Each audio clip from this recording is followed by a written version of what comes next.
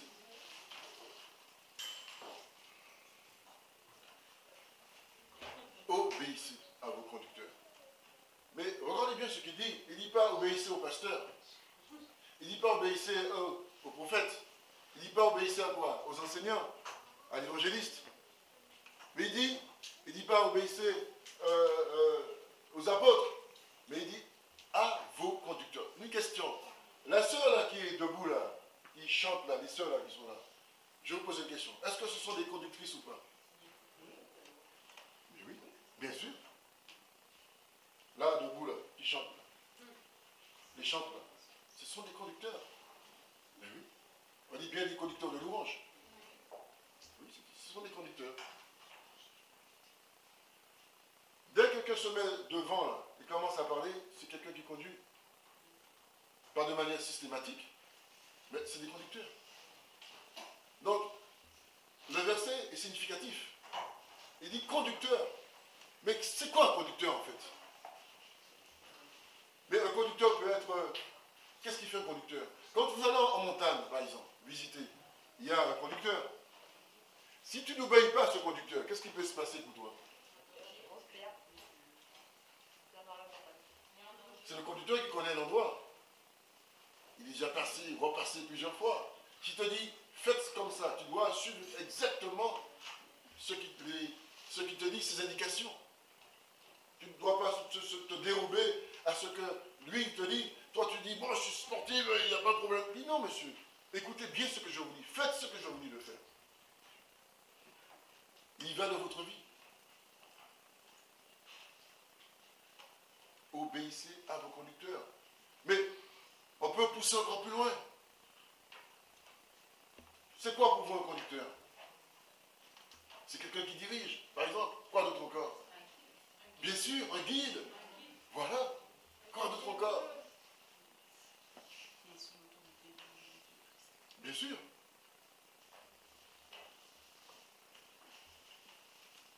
Pas encore un conducteur. Un responsable. Ça peut être aussi une sentinelle, un berger. Cette autorité, elle a une responsabilité. Et cette autorité doit mettre en place cette responsabilité qu'elle a. Et je vous dis que c'est pas facile. On l'a vu avec Moïse, on l'a vu avec Josué, il y a encore d'autres cas encore. Dans les conséquences de la désobéissance. Et l'autorité aussi, c'est un gardien. Et oui, si on considère que nous sommes des brebis, l'autorité est là aussi pour pouvoir veiller au bon fonctionnement, à la bonne marche de l'Église, à apporter une parole efficace, vraie, la vérité, prêcher la vérité, que cela fasse mal ou pas, parce que la parole de Dieu, c'est la vérité. Donc, l'autorité ne peut pas se substituer à la parole de Dieu. Sinon, ce n'est plus l'autorité. Et Dieu va agir. Parce qu'il dit qu'il y a des comptes, on rend des comptes. Et ceux qui se soulèvent contre l'autorité aussi, payent le prix aussi. Donc, elle doit apporter une parole qui est dans le cadre de Dieu, dans ce que Dieu réclame, pour que les brebis soient nourries comme il faut, et qu'elles puissent s'élever, être enracinées dans la parole de Dieu. C'est ce que Dieu attend de l'autorité qu'elle met en place. Il est important que le peuple de Dieu reçoive la vérité. Et cette vérité, parce que si l'autorité ne dit pas les choses comme elles sont, plus tard tu vas dire, mais frère, tu le savais. C'était écrit, tu ne nous as rien dit. Ou à ma soeur, tu le savais. Et pourquoi tu ne m'as rien dit? Oui, c'est comme ça l'homme. Quand on te le dit, tu n'es pas content. On ne te le dit pas, tu fais des reproches. Alors, quelle attitude adopter dans ces cas-là? Est-ce qu'on fait fi de la parole de Dieu pour ne pas choquer les gens, ou on dit les choses comme elles sont? Physiquement, bien sûr, et spirituellement.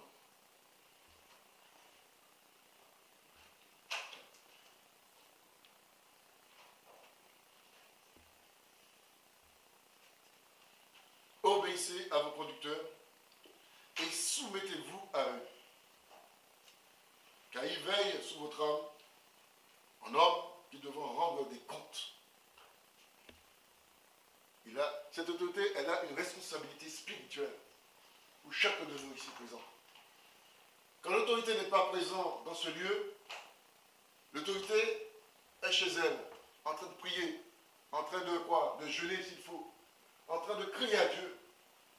Quand l'autorité parle à une brebis qui est récalcitrante, qui ne veut rien savoir, c'est une charge pour elle. Et elle doit mettre tout en œuvre pour amener cette personne à Christ, la faire revenir. On va penser à cette parabole, je laisse les 99, je vais chercher celle qui est partie. N'est-ce pas?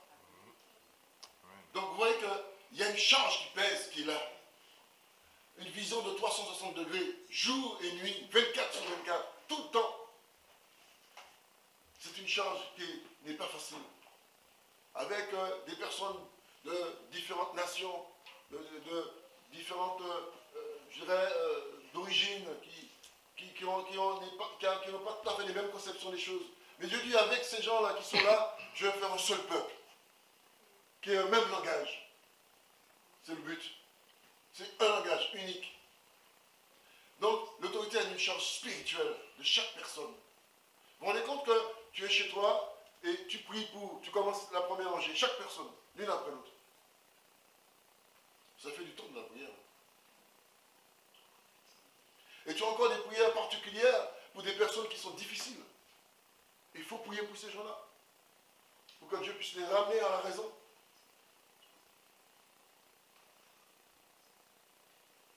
Je vous rappelle que c'est Dieu qui met en place une autorité. Une autorité n'est pas mise en place par un homme. Ça ne tient pas la route.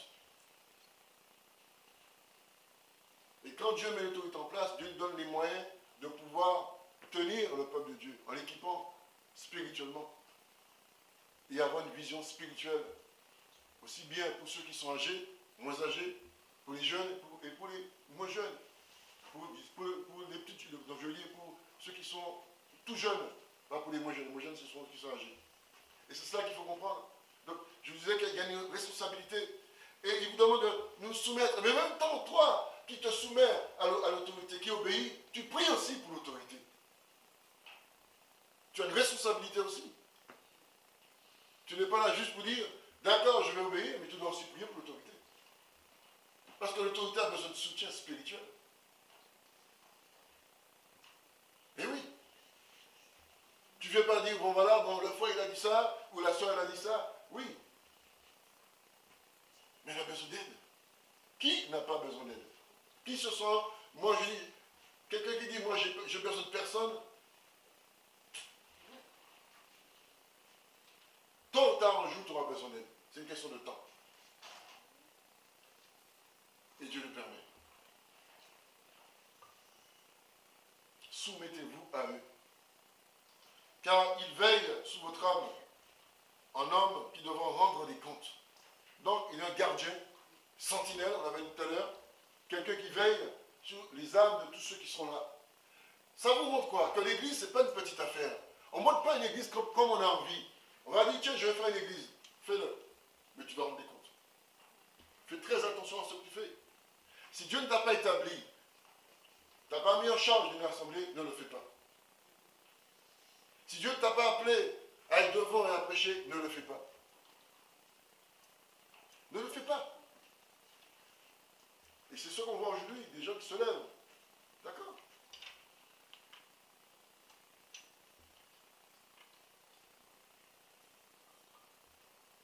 C'est Dieu qui suscite, c'est Dieu qui met en place. Souvent, on remarque qu'il y a une parole qui sera prophétisée, et cette parole va se répéter encore. Il y aura, tu dis, tiens, on m'avait dit ça il y a tel endroit.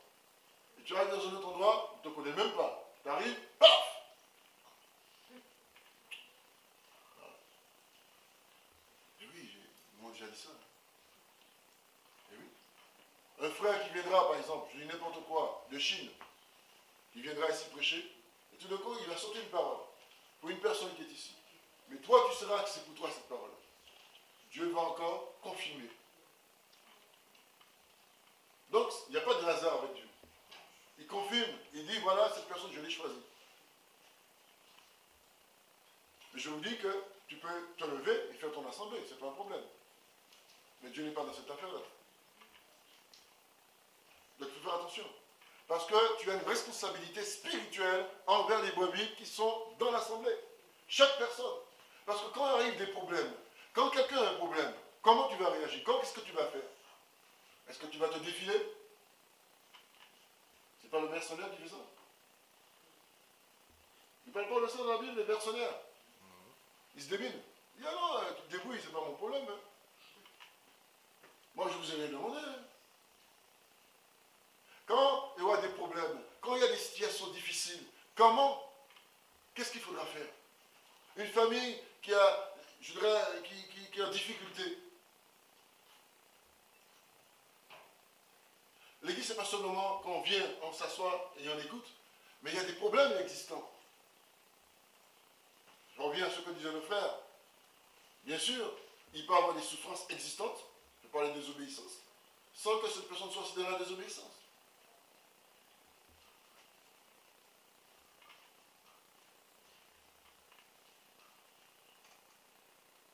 Parfois, on est là, on ne veut pas dire nos problèmes. Pourquoi? Parce qu'il n'y a pas encore ce lien vraiment filial qui est là. Dire que Christ, quand on est une famille, c'est une chose, mais vivre en famille, c'est une autre chose. Et comme on ne vit pas vraiment en famille, c'est pourquoi on a du mal à sortir ce qu'on a comme problème.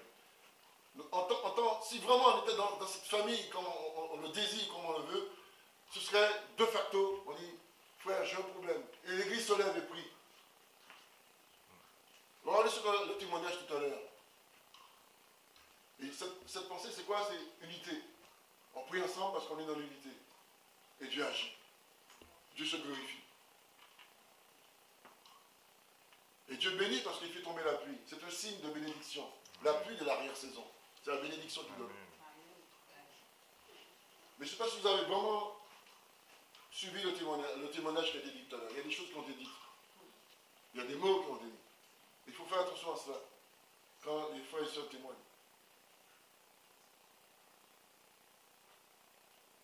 Et chaque témoignage a son importance. C'est une parenthèse. Donc, je disais, il y a une responsabilité spirituelle parce que Dieu donne à l'homme, la personne, au conducteur qui est là, des paroles qu'il doit transmettre au peuple et qu'il doit dire. Parfois, c'est dur. Il dit, mais est-ce que je vais dire ça? Comment les gens vont percevoir ce que je vais dire? Est-ce qu'ils vont l'accepter ou pas?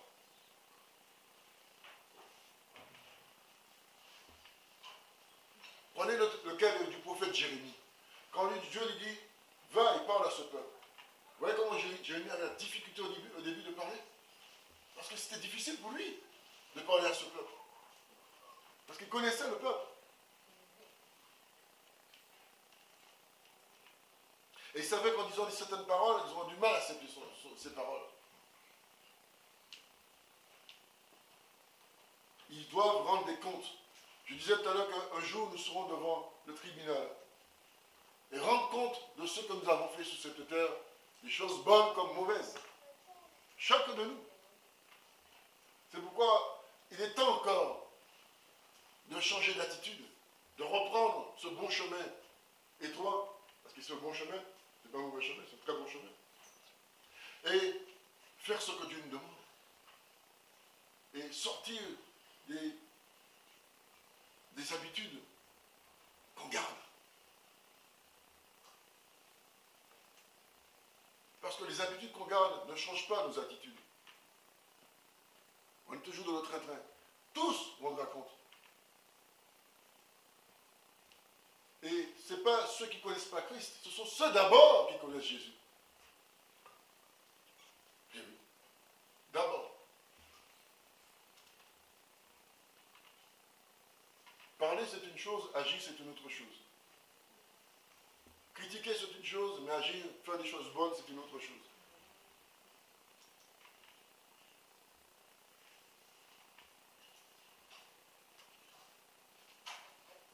termine ce verset qui dit, ils pourront aussi le faire avec joie et non en soupirant, ce qui vous serait d'aucun avantage. L'autorité qui est en place, je reviens à ce mot de souffrance, souffre aussi. Et même parfois beaucoup de souffrance. Beaucoup d'autorités souffrent énormément. Elles ont une souffrance à cause des coups qu'elles prennent. Et parfois c'est dur, très dur. Parfois elles ont envie de lâcher. Tellement que c'est difficile de se comprendre, de se faire comprendre, d'accepter les paroles. Et si l'autorité, à un moment donné, flanche, c'est difficile aussi. Vous avez vu Moïse? Il a flanché. Mais est-ce que le peuple a vu que Moïse avait flanché? Quand plus tard, les 12 espions reviennent, et il y a 2 qui sont positifs, les 10 autres sont négatifs, le peuple, qu'est-ce qu'il fait le peuple? Se retourne contre qui? Encore Moïse. On leur dit, Dieu a fait une promesse. Mais on s'en fiche de la promesse. Ah oui, c'est des géants, c'est ceci, c'est cela. Et à qui ils s'en prennent? À qui? À l'autorité. L'autorité vit dans la souffrance aussi. On voit l'homme ou la femme qui est là, qui sourit, qui est dans la joie, mais on ne voit pas ce qui se passe à l'intérieur. On ne voit pas ce qui se passe quand la personne est chez elle et qui pleure devant Dieu. Et puis, un coup de téléphone qui tombe. Il faut tenir mon frère. Il faut tenir ma soeur. Et qui va voir quelqu'un d'autre qui dit, ah, l'église, c'est pas facile. Il dit, non, il faut tenir. Tu as été appelé, tu as été conduit, par loin, tout cela. Les souffrances sont là, les difficultés sont là. La lassitude, la fatigue vient aussi. Et ça agit sur cette personne-là. Quand quelqu'un est dans la souffrance et la fatigue, ça agit aussi sur son langage. Vous savez cela? À un moment donné, tu peux sortir une parole. Et oui. Parce que, à force de prendre, hein, tu prends, comme on dit, et puis à un moment donné, tu ne peux plus. C'est comme un couple qui est à la maison, et puis un des deux n'arrête pas de bombarder de jour et nuit. À un moment donné, un jour, on craque. Ce soir, tu prends la valise. Parce que c'est dur. L'autorité doit accomplir sa mission avec joie. Joie de venir dans l'assemblée. Vous vous rendez compte que la personne arrive, soit le pasteur ou peu importe, ou le prophète, il arrive et puis il arrive à reculons. Mais pas avec joie. Est-ce que vous vous rendez compte de cela?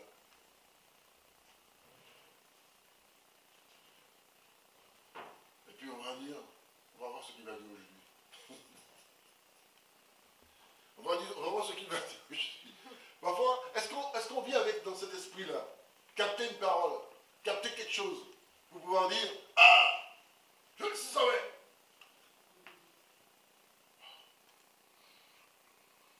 Tu es là en embuscade, comme un prédateur, pour faire tomber. Je disais, il y a des souffrances internes. Quand l'autorité a des problèmes, des difficultés, parfois elle ne dit même pas. Vous savez ça? Tu es chez toi, tu as des problèmes chez toi. Et de temps en temps, est-ce que vous pouvez prier pour moi? Ah, pourquoi il demande qu'on puisse prier pour lui? Vous pouvez.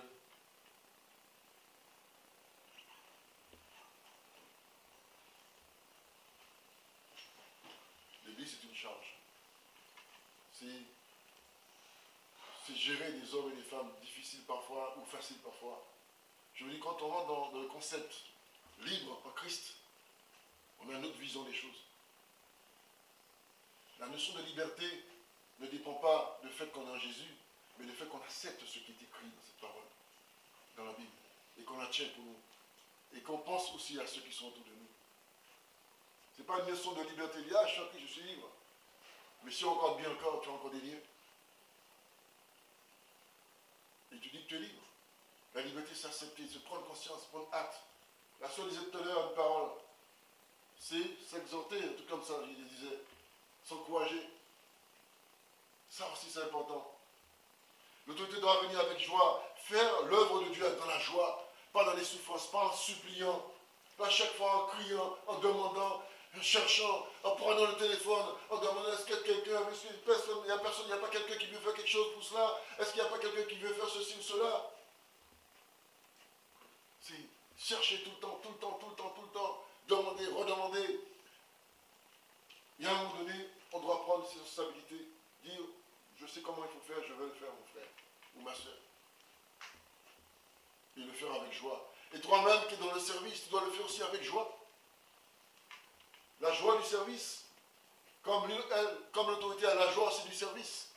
Parce que si tu viens dans le service sans joie, il y a une répercussion aussi sur le peuple de Dieu. Et si l'homme de Dieu ou la femme de Dieu est là et il n'y a pas la joie, il y a une répercussion aussi. Je veux dire, à un moment donné, on peut flancher dans les paroles. Et ça agit. Et ça fait du mal.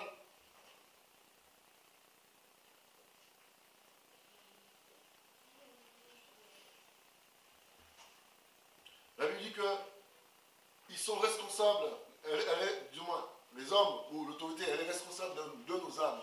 Des âmes, parce que les âmes, c'est quelque chose de précieux. On le disait le jour du baptême. Une âme, c'est quelque chose de très... Il y a une préciosité de l'âme. Il y a plein de versets qui parlent qu'il y a plus de joie dans le ciel pour une âme qui se repent que 92 justes qui n'ont pas besoin de repentance. Est-ce qu'on prend acte de cela?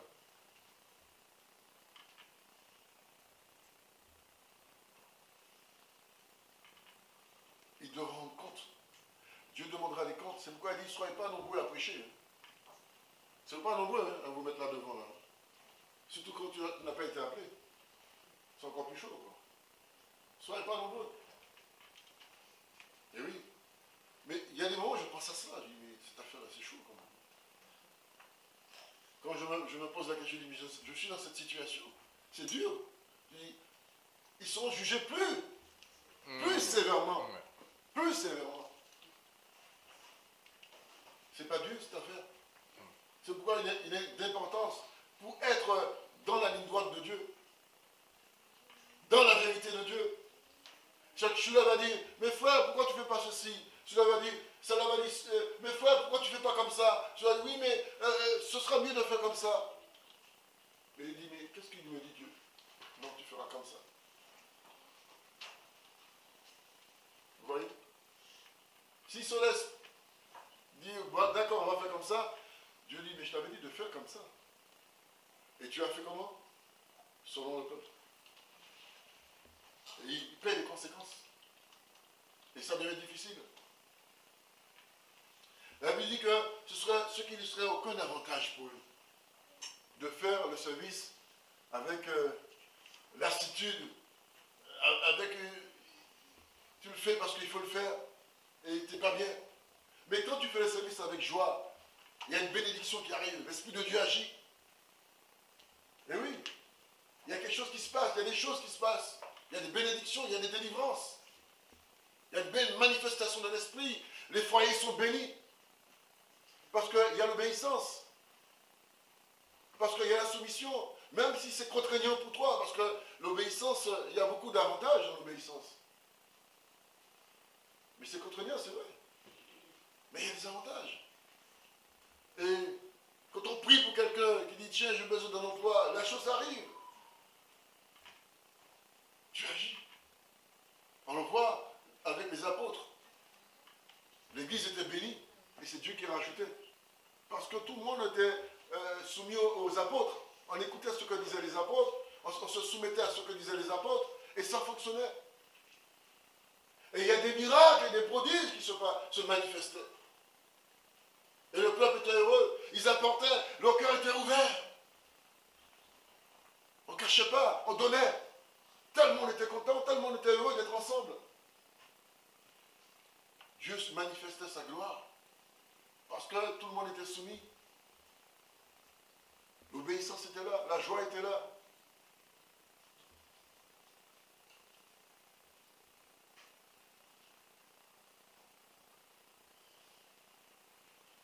Dans Ézéchiel 3,16, il dit, après 7 jours, le Seigneur m'a adressé sa parole, il m'a dit, tu n'es qu'un homme, mais je fais de toi un guetteur pour le peuple d'Israël. Tu écouteras mes paroles et tu avertiras l'Israélite de ma part. Quand je dirai à l'homme mauvais, tu vas mourir, avertis-le. Vous voyez comment tu parles? Il dit, quand il va dire quelque chose, tu avertis cette personne-là. Dis-lui de laisser sa conduite mauvaise pour qu'il vive. Si tu ne l'avertis pas, l'homme mauvais mourra à cause de ses fautes. Mais toi, tu as une autorité, conducteur, je te demanderai des comptes pour sa mort. Attention, hein. Il a intérêt à obéir. Parce que c'est une autorité, mais Dieu c'est son autorité.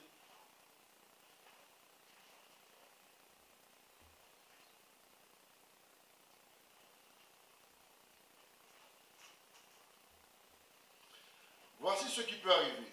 Tu avertis l'homme mauvais, pourtant il ne se détourne pas de sa méchanceté, ni de sa mauvaise conduite. Alors cet homme-là mourra à cause de ses fautes. Mais toi, tu sauveras ta vie. Mais il a tout intérêt à avertir. Ça va crier, ça va peut-être être chaud, mais il va le dire. Mais lui, il aura fait sa part. Et il sera libre aux yeux de Dieu. Et c'est ça en fait la différence. C'est vrai, ça va être chaud, mais il le fera.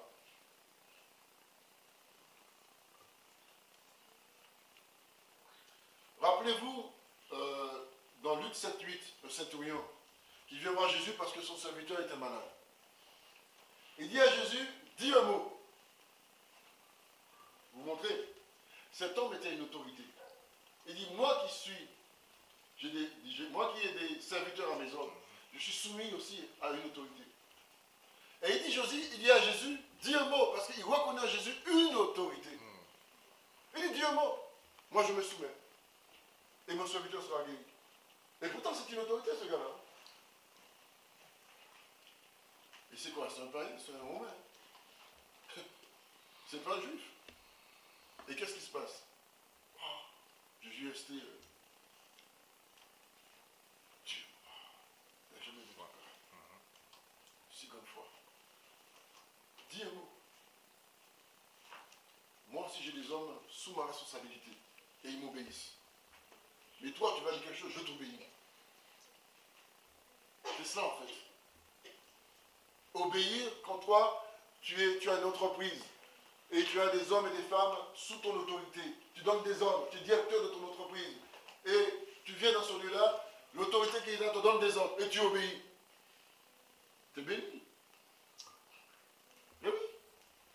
Tu ne vas pas dire, oh, non, moi j'ai l'habitude, je connais ça. Hein.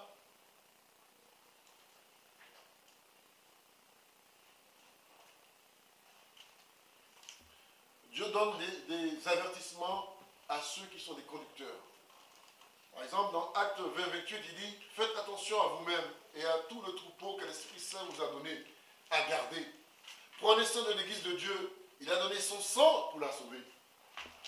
Il y a des avertissements à ceux qui ont la responsabilité de l'Église de Jésus-Christ, de l'Église locale. Donc il y a une responsabilité qui pèse sur eux. Et ils doivent être dans la vérité et marcher dans la vérité et appliquer ce que Dieu demande, les exigences de Dieu. Dieu exige des choses. Dieu est exigeant. Oui, il est exigeant. Mais oui, Dieu c'est ses exigences. Il dit, moi, je t'ai mis là, mais tu dois veiller sur l'assemblée. Tu dois veiller sur les brebis. Parce que sinon, c'est toi qui paies le prix. Donc, c'est pas une mince affaire. Mais si nous, là, nous sommes là, devant, là, on est assis là, et on lui met les bâtons dans les roues, wow. C'est pas gagné d'avance. Vous voyez comment on peut fonctionner? Jamais content. Il y a quelque chose qui dit ça. Jamais content. Jamais content. Jamais content. Le peuple d'Israël était dans, l'assemblée d'Israël était dans cet aspect-là, en fait. Et nous voyons que ça revient dans ce temps où nous sommes. où il y a des récalcitrants. Tu leur dis, moi, si c'est pas comme ça, si c'est pas comme je veux, ça ne marchera pas pour moi. Si c'est pas comme ça, je ne ferai pas comme ça. Donc, on exige des choses. Mais qu'est-ce que dit la Bible? Il dit, l'homme de Dieu, la femme de Dieu dira, mon frère, ma soeur, moi je ne veux pas au-delà de tes désirs, mais c'est ce qui est écrit. Je dois mettre en pratique. Parce que je dois rendre des comptes. Il doit rendre des comptes. Donc il est de tout pour nous, de notre avantage, de lui pouvoir ouvrir la route et de prier pour l'autorité, pour que dans sa mission, elle se sent bien et faire la mission de Dieu avec joie. Et si vous regardez Josué à un moment donné, pendant tout le temps qu'il était là, Josué, le peuple de Dieu a fonctionné. Une fois que Josué n'était plus là, boum, c'est retombé. Dieu a suscité des juges à chaque fois pour guider le peuple de Dieu. Ensuite, il a pris des prophètes pour pouvoir guider le peuple de Dieu. Mais c'était difficile avec les prophètes, pour le peuple d'écouter les prophètes. Et Jésus leur rappelle plus tard, vous avez tué les prophètes, ils étaient venus vers vous. Parce qu'ils vous disaient les choses de Dieu, parce que le prophète reçoit de Dieu et donne. Il ne peut pas passer outre de ce que Dieu donne. Mais ils n'ont pas accepté. Et le dernier prophète qui est venu, Jésus lui-même, ils l'ont bien amené au calvaire.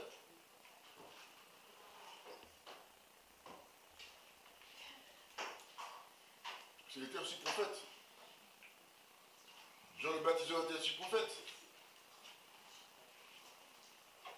Dans Jérémie 6, 17, il dit, j'ai mis près de vous des sentinelles. Soyez attentifs au son de la trompette. Mais ils répondent, nous n'y serons pas attentifs. Le peuple dit non, on ne sera pas attentifs. C'est pourquoi, écoutez, nation, sachez que ce qui leur arrivera, assemblée des peuples. Écoutez, terre, voici je veux faire venir sur ce peuple le malheur, fruit de ses pensées, car ils n'ont point été attentifs à mes paroles, ils ont méprisé ma loi. Ça ne veut pas, je vous dis, il y a encore des versets, une tartelette, voir comment on réagit à ce que Dieu donne, ce que Dieu dit. Parfois on se croit au-dessus des lois de Dieu. Qui peut être au-dessus des lois de Dieu? Personne. Personne. La loi de Dieu est immuable. Elle ne change pas, elle ne bouge pas. C'est comme ça et c'est comme ça. Point. Tu l'acceptes ou tu ne l'acceptes pas.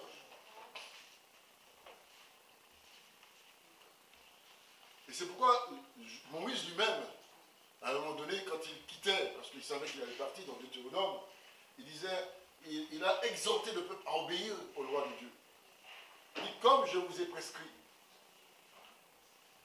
Parce qu'il savait que le peuple était un peuple, par défaut, rebelle. Il en a vu, il a vu avec le peuple, il savait comment il fonctionnait. Alors je vous disais que nous aussi nous portons une responsabilité envers la personne, l'autorité qui est devant. Et nous devons lui aussi rendre l'obéissance et la soumission. Il y a un verset qui parle de déférence. Ça veut dire quoi la déférence? Il parle de déférence. C'est la considération, le respect. Comme l'autorité de moi-même doit vous respecter, vous aussi devez la respecter aussi. Il y a un respect à manquer à la personne qui est devant. Parce que je vous dis que l'Église est une charge. Les souffrances qui animent, il y a des hommes de Dieu qui arrivent même dans la dépression. Vous vous rendez compte? Et oui, tellement c'est difficile. Parce qu'ils savent que c'est l'Église de Dieu, et ils ont une responsabilité. Alors que c'est dur pour eux.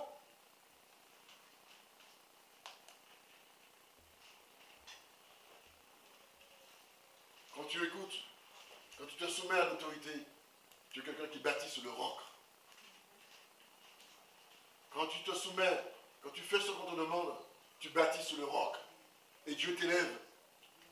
Parce que Dieu voit que tu te soumets, tu agis par la soumission, tu obéis.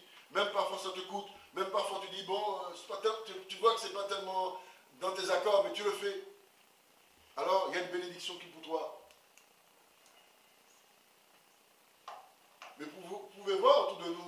qui sont bénis. Ça se voit. Mais il faut voir. Parce qu'il y a une obéissance. Mais quand tu es un insoumis, rebelle, tu bâtis sur le sable. C'est la parabole qui est là, qui montre l'image de ceux qui construisent dans le respect, la considération et dans la soumission, et comment Dieu, en retour, bénit. Imaginez-vous que le peuple de Dieu avait obéi à Moïse et était entré dans Canaan. Il n'y a pas une bénédiction. Il n'y a pas eu les 40 ans de désert. Et ceux qui sont vieux ont pu vivre plus longtemps. Oui. Et nous voyons plus tard que la génération d'après ont suivi les mêmes comportements de leur père.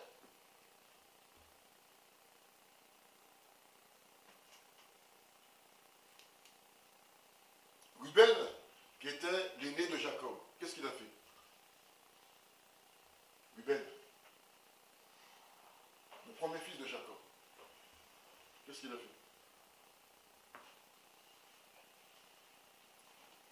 Dans un foyer, un père, c'est une autorité. Un couple. Qu'est-ce que Ruben a fait?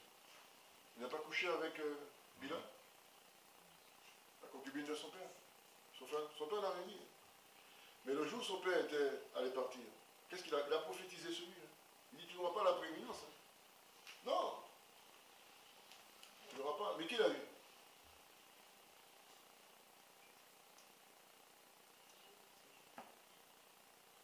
Judas a été le peuple qui a été élevé.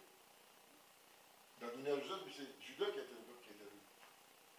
Il a dit non, tu n'auras pas, parce que tu as fait un acte. Tu es mauvais. Vous voyez ça? Ceux qui se sont rebellés contre Moïse, qui étaient leurs descendants? C'est pas la descendance de Ruben?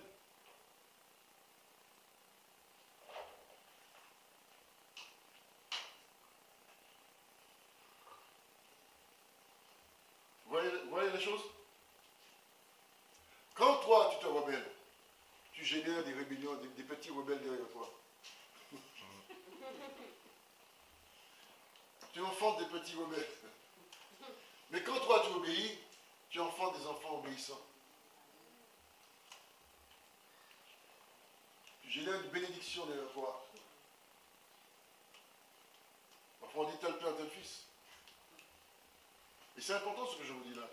Quand tu te demandes toujours, ton fils, après, il devient parler. Il dit, bébé, qu'est-ce qui t'arrive au point? Mais papa, tu fais comme ça que tu fais, je fais comme toi. Ah. Et c'est pareil pour les mamans et les filles.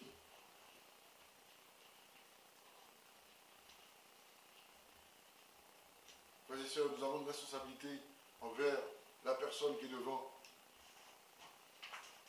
Parce que nous devons nous mettre dans la prière, dans le combat spirituel, pour que Dieu puisse l'aider à mener la mission à bon terme. Même s'il y a des choses qui ne nous conviennent pas, mais nous devons le faire. Même s'il y a des choses qui ne nous plaisent pas, mais nous devons le faire. Parce que si toi tu n'obéis pas, qui va t'obéir demain? Demain tu vas monter une affaire où tu seras devant et tu voudras que les gens t'obéissent. Bon, non, Dieu est juste. Tu dis, mais c'est quoi cette famille? Attendez, mais c'est moi. Il dit, oui, attends, mais après tout, et alors? Si toi tu n'as pas obéi, comment tu veux qu'on t'obéisse? Sache-le. Si toi tu n'obéis pas, on ne peut pas t'obéir. Tu as semé, tu vas récolter. Tu as semé la désobéissance, tu vas récolter la désobéissance. La soumission, c'est quelque chose qui n'est pas facile. Mais nous devons apprendre et crier à Dieu, Seigneur, donne-moi être soumis à ton autorité et faire ce qu'elle me demande de faire. Parfois, c'est contraignant pour moi, ça, c'est difficile, mais je veux obéir. Aide-moi à le faire. Aide-moi, Seigneur, parce que j'ai besoin d'apprendre à me soumettre. J'ai besoin de voir une autorité qui est dans la joie et qui est dans la paix. J'ai besoin de voir son foyer épanoui. plus heureux qu'un homme de Dieu qui voit ça fonctionne bien.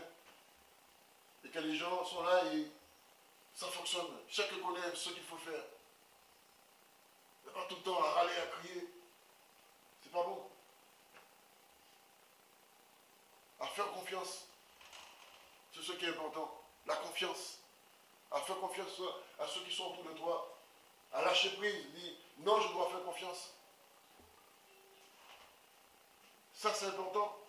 Apprendre à faire confiance à ceux qui travaillent avec toi. Et quand tu vois que les gens sont dans l'obéissance, tu fais confiance.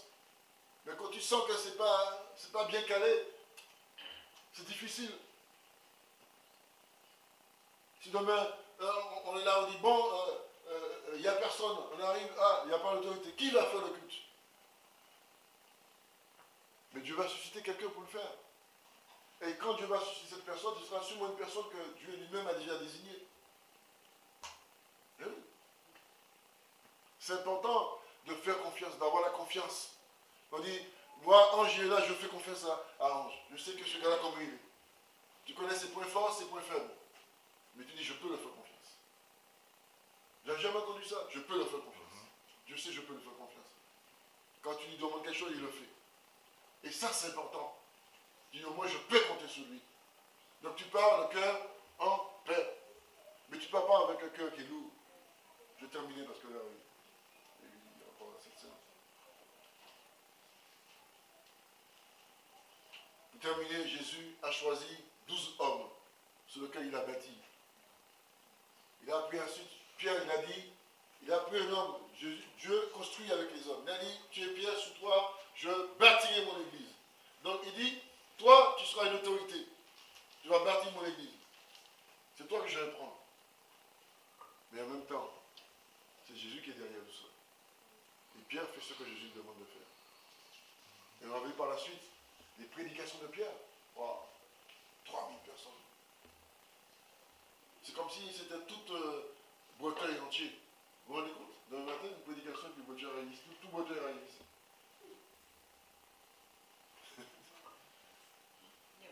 Tout Breteuil arrive ici. On commence à l'orange, les gens sont là.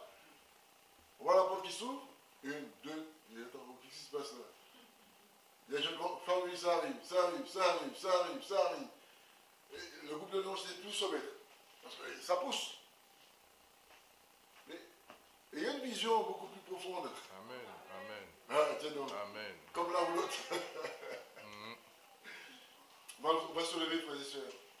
Seigneur, nous te remercions parce que ta parole est vérité. Nous te remercions parce que c'est toi qui nous construis. C'est toi qui nous relève.